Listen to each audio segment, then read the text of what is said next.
Olá, nerds, geeks e afins. Estamos todos aqui gananciosos para conferirmos a estreia da segunda temporada da série Star Trek Strange New Worlds.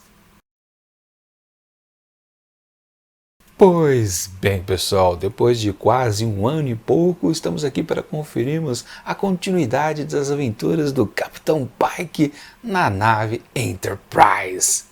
Só que não. Na verdade, aí podemos até considerar uma bola fora desta abertura de temporada. Como assim? Logo de cara, nos primeiros minutos do episódio, a gente percebe que tanto o Pike quanto a Una vão ser deixados de lado.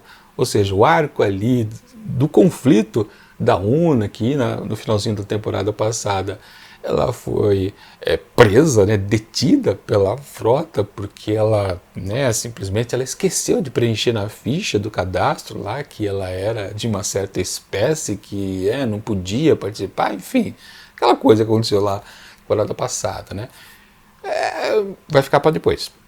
Foi deixado de lado os dois personagens, só no episódio seguinte que a gente vai ver a continuidade desta trama. É um pouco frustrante, claro, porque são os personagens mais interessantes da série. Mas peraí, como assim? Tem o Spock tá aqui participando desse episódio, ele é importante do episódio. Sim, ele foi bem destacado, mas não é grande coisa, porque os fãs das antigas não curtem esse Spock emotivo em episódio nenhum, Todos os outros que tivemos na temporada de estreia, para nós, fica sempre aquela coisa meio que forçada, digamos assim, Não convence, É um Spock muito para maneiridade, Esse Spock aí emotivo, chorando, e chorou aquele episódio, Não dá, não cola. Então ficam os outros personagens, Claro, tínhamos o M'Benga e a Chapel, que também eram figuras das antigas, da série clássica e tudo, Mas, ok. E de resto os outros, Aliás, falando nos outros, tivemos a participação de um novo personagem aqui apresentado, Que é exatamente a substituta do Hammer, o antigo engenheiro da nave que morreu,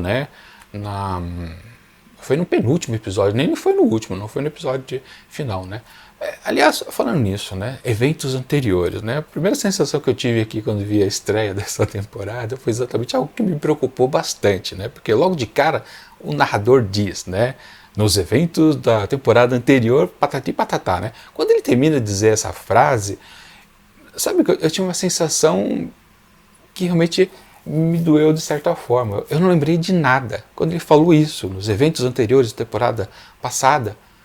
O que teve? Eu não lembrei de nada. Sério. A temporada de estreia, ela não foi marcante. Claro, em comparação com Star Trek Picard ou Star Trek Discovery, foi algo sensacional, respeitoso, que não esculhambava, quer dizer, ainda esculhambava com o que a gente tinha de antiga, da franquia antiga, porque estamos na era de latão, que é essa bela porcaria. Mas enfim, eu quero dizer, tudo que a gente viu na temporada passada, pelo menos no meu gosto, imediatamente, assim que o narrador propôs vir as lembranças, nada apareceu. Nada. Claro, quando ele foi narrando alguns eventos importantes, claro, todos eles do final da temporada, aí que eu falei, caramba, lembro de tudo isso, bacana, voltou algumas coisas. Mas não voltou nenhum grande episódio. Justamente porque tudo que ele diz, o narrador, está relacionado com o episódio. Tanto que até estranhei, isso me incomodou também bastante, que eles não citaram a morte do Hammer.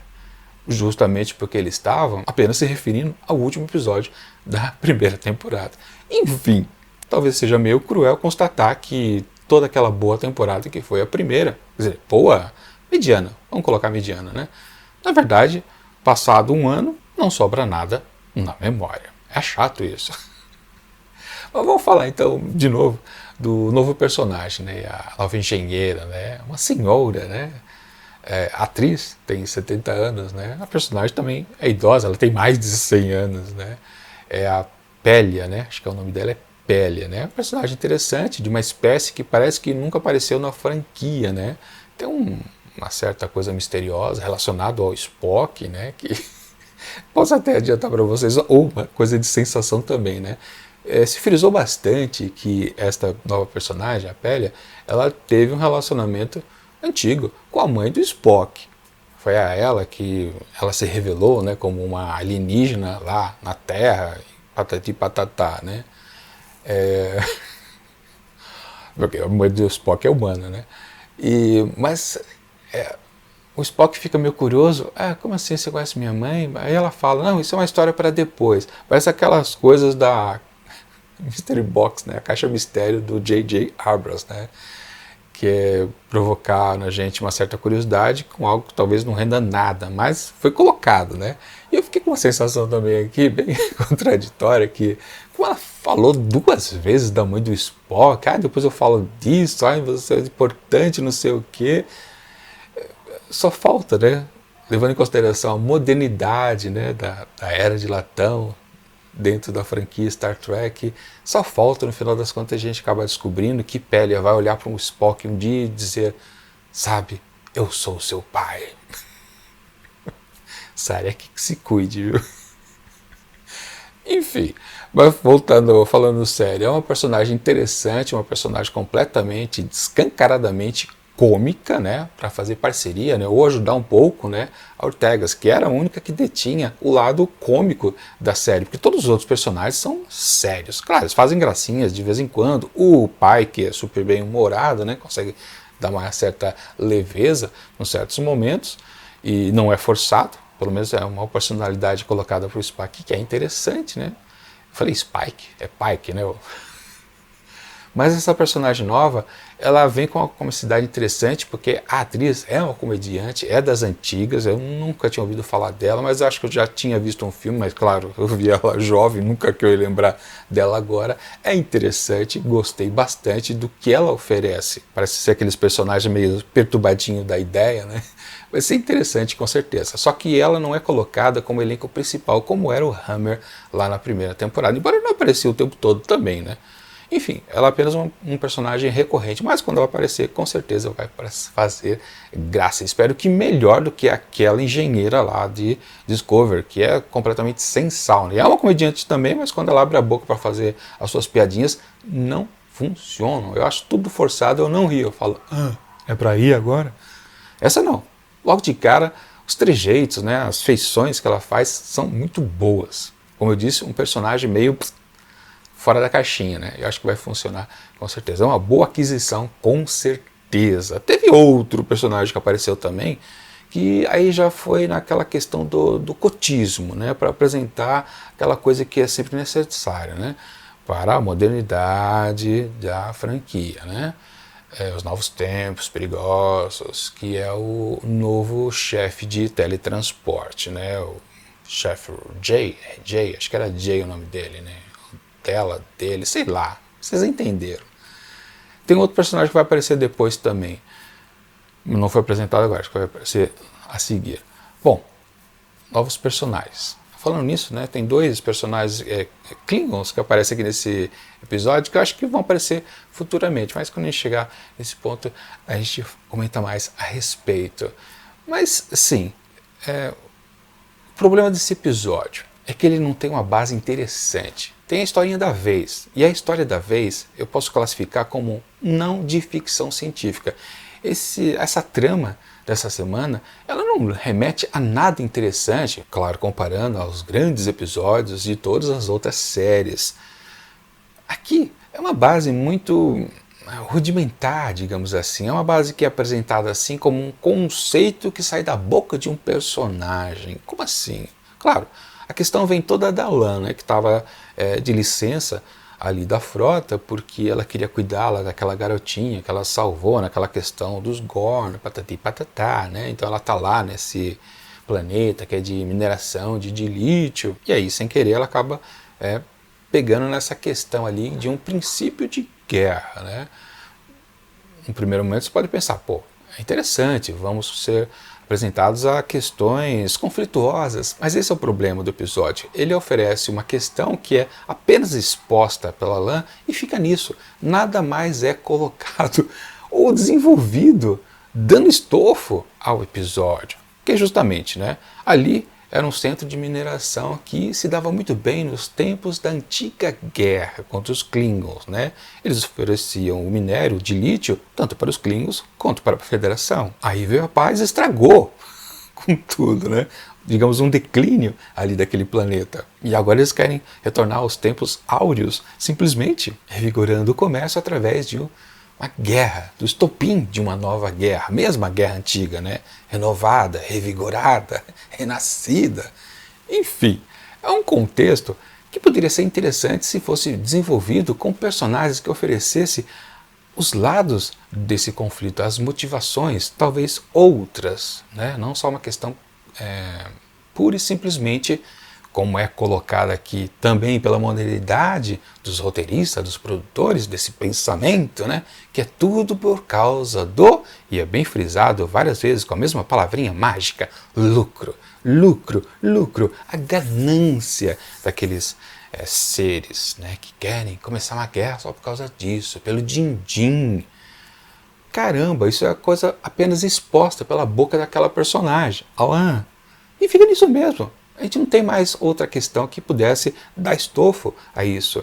Por exemplo, né, aquela Klingon que aparece e depois ela some, né? Aliás, eu não tenho nem certeza se ela morreu junto com a explosão lá daquela nave, né? Enfim, através dela, talvez, ou um outro personagem, minerador que fosse, os mineradores só serviram para apanhar nesse episódio, né? Eles não têm fala, eles não têm personalidade, eles não têm existência ali, eles são apenas figurantes para apanhar, né? Ou seja, não dão estofo a essa base apresentada ali, que é a historinha da vez. A historinha da vez meio que fica batida, pelo menos o começo dela, depois vira uma questão bélica, que é a própria guerra que está tentando ser iniciada, retomada, né? E aí vem a outra figura Klingon também, que é aquele comandante do cruzador Klingon. E ele, com certeza, e deu para notar que é um ator mais, digamos, experiente, eu tenho certeza que ele vai ser aproveitado no futuro, mesmo porque o Spock faz as pazes com ele, ou seja, ele conseguiu, o Spock, um grande de um aliado para a questão que é apresentada no finalzinho ali, nos últimos segundos aqui, que é o arco provavelmente da temporada inteira. Então, com certeza, esse personagem novo também, né, esse comandante Klingon, não lembro o nome dele, acho que só foi falado uma vez, enfim, ele vai aparecer com certeza. Amigaço, brother, parça do Spock, né? E aquela outra Klingon também, eu acho que ela vai aparecer, porque eu acho que ela não morreu, com certeza ela não estava a bordo da nave, né? Aquela nave construída ali. Aliás, falando, né, dessa nave construída, né? As situações forçadas que aconteceram nesse episódio, que é aquela coisa da facilitação do roteiro para a história poder avançar. Como é que aquela nave foi construída ali dentro? Uma coisa meio forçada, né? Sem cabimento. Outra coisa que podia ser esmiuçada, né? Podia ter personagem que dissesse, né? Não, a gente resolveu construir essa nave, mas como vocês construíram? Ah, dessa forma, assim, assado. Não teve explicação. Simplesmente tem uma nave ali inteiraça, inteira. Eles construíram. O conceito é que eles construíram a nave ali dentro. Mas como você faz? Transforma aquela caverna no estaleiro de uma nave da Federação. Não tem cabimento. Como eles fizeram isso? São mineradores. Sabe? Falta, né, intercâmbios ali, né, de gente vendendo peça. Cara, é um contexto que não foi apresentado nesse episódio. Falta muita coisa para dar densidade a essa história. Infelizmente, não tem nada disso, então fica uma coisa meio maluca. Como, por exemplo, as outras facilidades de roteiro. Na própria personagem nova, né, como é que ela saca naquele momento que o Spock está querendo roubar a nave? Não tem sentido nenhum, não tem lógica nenhuma, mesmo que ela fosse a pessoa mais inteligente do universo. Ela nunca sacaria aquilo, só porque ela percebe que aquele defeito apresentado ali no reator, que ele podia, né, explodir, não é apenas uma coisa que, claro, ela tem uma expertise, mas mesmo com a expertise dela, relacionado a esse assunto dos reatores, não faria com que ela deduzisse que Spock quer roubar a nave. Não tem sentido nenhum. Depois, mais ao final do episódio, quando o próprio Spock deduz que há aquela questão da falsa bandeira do ataque daquela nave ao então cruzador Klingon, a dedução dele também no primeiro momento parece forçada, desde que você viu aquela primeira completamente sem noção da Pélia, né? Você pensa, a do Spock também foi forçada? Não. A Laan já havia apontado indícios que existia alguma certa tramóia. Então ele conseguiu deduzir de uma forma que tem um certo sentido, não está gratuito. Mas mesmo M. Bang e Chapel fizeram uma dedução também ali no meio da história, que também foi um pouquinho forçadinha, mas ok, vai, beleza. É tudo a mesma história, na verdade. Tanto a primeira de roubar uma nave, da nave ser construída para atacar uma terceira nave. Está tudo relacionado com naves, né? Mas a costura não está muito boa. Isso realmente o episódio peca completamente. Agora, um outro defeito. O episódio também é baseado na figura do Spock, né? Sim, claro. Só que o romance não convence de maneira alguma. Como eu disse, a gente não gosta desse personagem completamente emotivo. Ele é forçado. O pessoal das antigas, os fãs antigos, não gostam desse novo Spock que chora aqui nesse episódio, né?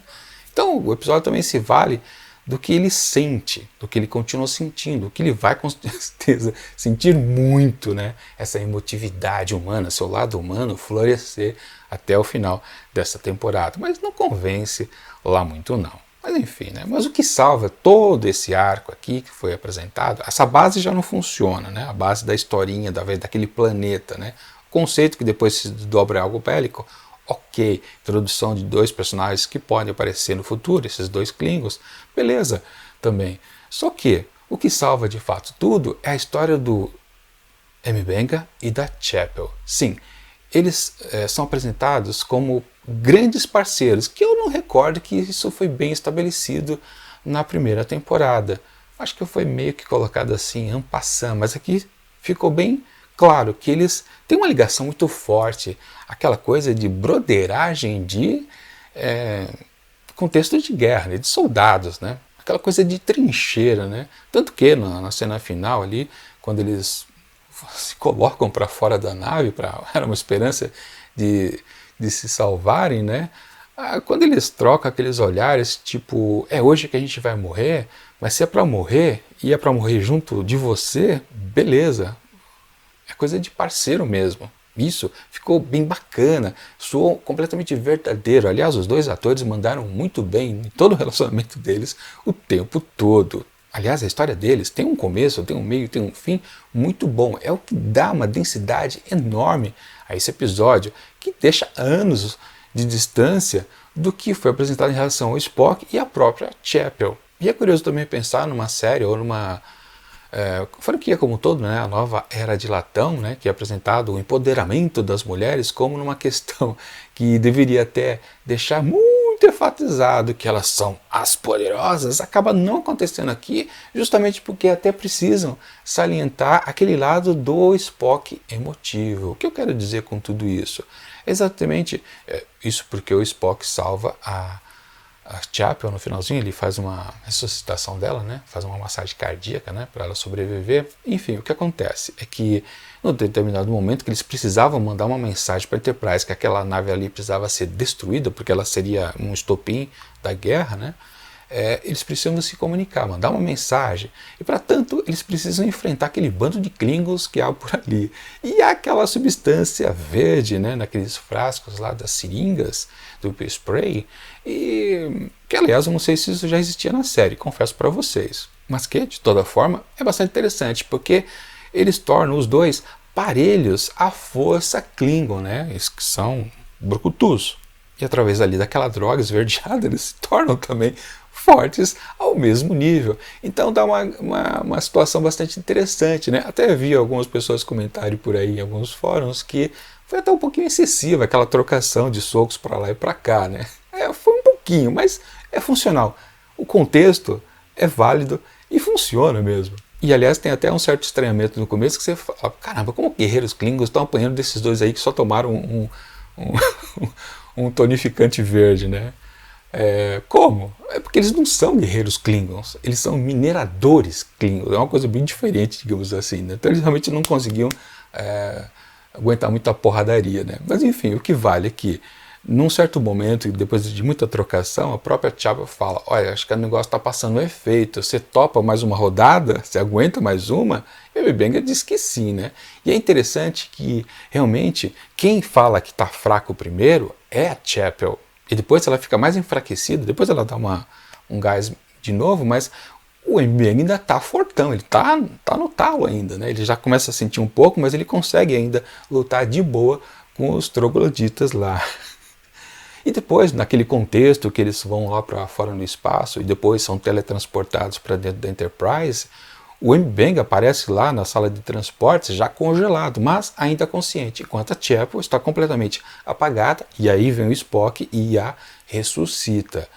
Ou seja, nos dois momentos se apresentou a fragilidade da mulher numa série que é completamente empoderadora das figuras femininas. Eu achei isso bem bacana. Claro que tudo isso aconteceu porque o Spock precisava chorar pela Chapel, pela sua amada. Se não fosse esse contexto do Spock, olha, provavelmente quem sofreria ou quem sinalizaria, né, ó, tô começando a ficar fraco, seria o M'Benga, não a Chapel. E provavelmente até na hora do teletransporte, ele que estaria com o moribundo e ela, ajuda aí, ajuda aí, ajuda aí. Mas a necessidade de favorecer um outro personagem que na verdade favorece a mulher, a Chapel, a própria personagem feminina foi desponderada num momento que poderia empoderá-la completamente. Eu achei isso bem bacana. Foi uma salvação, na verdade, desse episódio, porque tudo que tem de bom no episódio é o que acontece com os dois, o médico e a enfermeira. Se no finalzinho ela ficasse mais forte do que ele, mas isso seria um desastre completo para essa história, mas tornaria esse episódio uma bela de uma porcaria. Ainda bem que eles não fizeram isso, mas só por causa do Spock, eu tenho certeza. Foi por causa do Spock. Com certeza eu sinto a vibração da sala de roteirista, eles falando, não, a gente precisa deixar, né, a Chapel mais parruda no final, o M'Benga, né, caidão no chão. Não, mas ele precisa fazer o Spock chorar. E é verdade. Então fala que ela ficou fraca. Ainda bem. Falando em coisas de sinalizações da modernidade, das necessidades ideológicas, e os roteiristas e produtores da série embutem, aos montem, tanto em Discovery quanto em Picard e também mesmo em Strange New Worlds, apesar de um pouquinho mais amenizado, embora não tanto também, né? É que, por exemplo, o personagem da engenheira, ela também está na cota das mulheres, né? Porque sempre precisa lembrar que esta é a primeira série de toda a franquia que o elenco feminino é maior do que o masculino. E, de novo, mataram o masculino, que é o Hammer, e colocaram uma mulher no seu lugar. Enfim, mero detalhe que a gente não pode deixar passar em branco. Numa síntese, esse episódio de estreia da segunda temporada, ele é fraco. Ele tem uma base que é pobre, ela não é desenvolvida. E dali poderia sair um bom episódio de ficção científica, usando o contexto até meio que mundano, mas colocando elementos de sci-fi, seria bastante interessante. Coisas clássicas já foram feitas nesse sentido, né? Coisas triviais renderam ótimos episódios. Não abordaram todo o discurso ali daquela coisa do capitalismo, né? Ficou apenas na boca da La'an, morreu o assunto. A questão bélica tem tudo a ver com a série em si, mas também foi mais ou menos, mas prometendo para o futuro a aliança dos Klingon contra, aí sim, aquele gancho final do episódio, que vem vindo uma nave Gorn, ou seja, um ataque Gorn está para acontecer no quadrante Alpha, com certeza. E aí eu aposto minha ficha que os Klingons vão ajudar, esse comandante, aquele cruzador vai aparecer, aquela outra Klinga que provavelmente não morreu na nave vai aparecer, enfim, né? A questão de efeitos especiais ali, só no finalzinho, que teve um capricho um pouco maior, né, por causa daquela batalha ali, foi ok, mas nada demais, beleza, né? Eu estranhei os efeitos especiais no começo, na abertura do episódio, que teve aquele monte de nave voando ali perto da estação 1, né?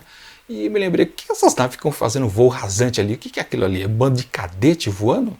Eu estranhei um pouco, né? Não entendi lá muito bem, mas ok. Resumo da ópera, um episódio que não tinha o elemento principal, que é o Capitão Pike, nem a número 1, ele funcionou com uma abertura ok, digamos assim, mas isso porque a história do M'Benga e Chapel funcionou e eles conseguiram não estragar, o que é melhor ainda, e tinha um começo, tinha um meio e tinha um bom fim.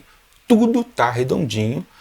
O Spock ali entrou no meio, né, mas não chegou a estragar, não, aliás até ajudou a não estragar a outra linha narrativa. Ou seja, um episódio bom, mas mediano. E ele, com certeza, lá no comecinho da próxima temporada, quando o narrador disser, nos eventos da temporada anterior, eu também não vou me lembrar dele, porque é um episódio apenas ok. interessante no dia que a gente assiste, mas ele não é memorável, com certeza.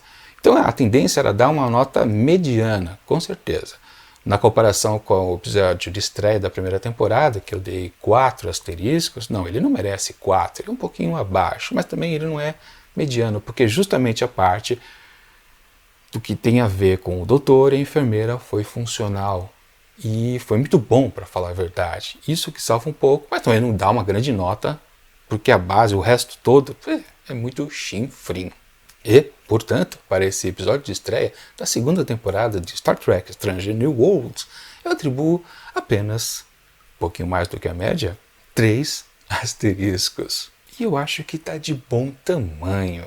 Assim, esqueci de comentar, né? E esse é um episódio grande, tem 53 minutos e não parece. É um episódio corrido que tem tempo disponível para desenvolver várias coisas, mas não utiliza toda essa oportunidade que estava nas mãos. Jogam fora, infelizmente. É um episódio mais ou menos. Vamos ver como é que continua então.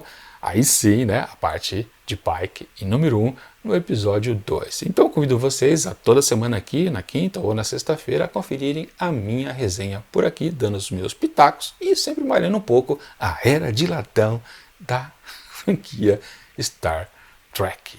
Infelizmente, é o que a modernidade oferece pra gente. É isso.